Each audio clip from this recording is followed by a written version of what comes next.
মাঝে মাঝে মনে হয় কি ডক্টর মোহাম্মদ ইউনূসের সরকারটা কিছু কিছু মানুষের জন্য এতটা প্রেডিক্টেবল সরকার যে এরা এই আমলটাতে মন যা চায় তাই করতে পারতেছে।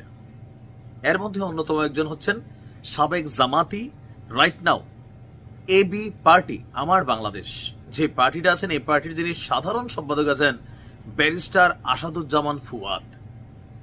একসময় জামাতের এই চেলা পরবর্তী সময় নিজেই দল থেকে বের হয়ে তিনি একটা দল তৈরি করছেন। গেল কয়েকদিন আগে সেনাবাহিনীর ইস্যুতেও এমন এক বক্তব্য দিয়েছিলেন যে ক্যান্টনমেন্ট উড়াই দিবে। আমরা ভাবছিলাম সরকার কোনো ব্যবস্থা নেবে, সেনাবাহিনী ব্যবস্থা নেবে, কিন্তু এই জায়গাতে মনে হয় ডক্টর ইউনূসের সরকার অনেকটা দুর্বল। আজকে তিনি যে কথা বলেছেন সরাসরি এটা রাষ্ট্রদ্রোহী অথবা দেশদ্রোহী অ্যাক্টিভিটিজের সামিল, কিন্তু আমাদের সরকার কি বসে বসে ললিপপ খাবে নাকি ব্যারিস্টার ফুয়াদের বিরুদ্ধে আদৌ কোনো অ্যাকশন নেবে? তিনি কি নিজের ইচ্ছায় বলছেন নাকি পাকিস্তানের পারপাস সার্ভ করছেন? কারণ ফুয়াদের যিনি কথাবার্তা বলেন যথেষ্ট সুন্দর, সাবলীল, মার্জিত, ইভেন যথেষ্ট হাইলি এডুকেটেড, বোঝাই যায়, কিন্তু মাঝে মাঝে তিনি এমন কথা বলেন মনে হয় যে ভাই ওনার থেকে দেশপ্রেমিক এই দেশে আর ছিল না, আর বাকি যারা আছে সব ধরেন ভণ্ড, মুক্তিযুদ্ধের চেতনা নিয়ে হাঁটে। কি কথা বলছেন?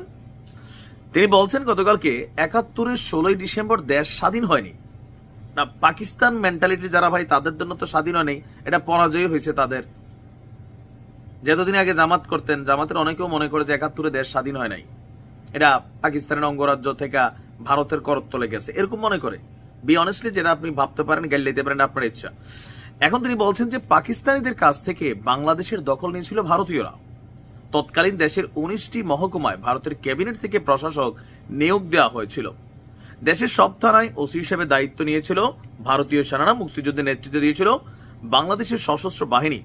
সামরিক বেসামরিক মিলে ৯ মাস রক্তক্ষয়ী যুদ্ধের মাধ্যমে দেশ স্বাধীন করেছিল, অথচ বিজয় ছিনতাই করেছিল ভারত। আজকের দিন ওরা এই কথাগুলো জনপ্রিয়তা পাচ্ছে কেন? আওয়ামী লীগ সরকার পতনের পর ভারতের ভূমিকায় অনেকে এমনটাই ভাবছেন যে না, ঘটনা মনে এরকম। ভাই, আমারও জন্ম হয় নাই, ফুয়াদেরও জন্ম হয় নাই ১৯৭১-এ। তার বাবা, দাদা, পরদাদা তারা মুক্তিযুদ্ধের সময় কি ভূমিকায় ছিল সেটা আমরা জানি না, বাট দীর্ঘ এতদিন যাবত এতটুকু তো বুঝি যে ১৬ ডিসেম্বর আমাদের স্বাধীনতা দিবস, আর সরি বিজয় দিবস নাকি। যেমনি হোক হয়েছে তো দেশ স্বাধীন, দেশ বলে স্বাধীনে হয় নাই, ভারতের চাপাই দেওয়া বিজয় দিবস নাকি আমরা উদযাপন। তা আপনি নতুন একটা ডেট দেন। মানে আপনারা মাঝে মাঝে এই যে কথাগুলো বইলা পার পাওয়ার একটাই কারণ হচ্ছে দেশের ডক্টর মোহাম্মদ ইউনূসের সরকার যখন এগুলোকে হজম করেন কোন রকম অ্যাকশন হয় না। ক্যান্টনমেন্ট উড়াই দেওয়ার বক্তব্য আসছিল, এডিটেড নাকি অরিজিনাল জানি না। যদি অরিজিনাল হয়, কি ভূমিকা ছিল আইন শৃঙ্খলা বাহিনীর ওনার প্রতি? ওয়াই ভাই, জবাবদিহিতা থাকা দরকার মিনিমাম লেভেলে।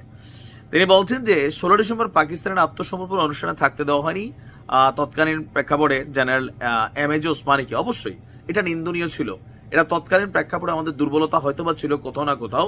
তো এইসব জিনিসকে তারা যুক্তি তর্ক দিয়ে বোঝাতে চায় যে ৭১ সালে যুদ্ধটাই উচিত হয় নাই, স্বাধীনতার দরকারই ছিল না, পাকিস্তানকে পেয়ারা আব্বা ডাকতো, মানে এরকম ফিলিংস এর অনেক পাকি প্রেমী দেশে আছে। মাঝে মাঝে ভাইসা ওঠে মনে হয়।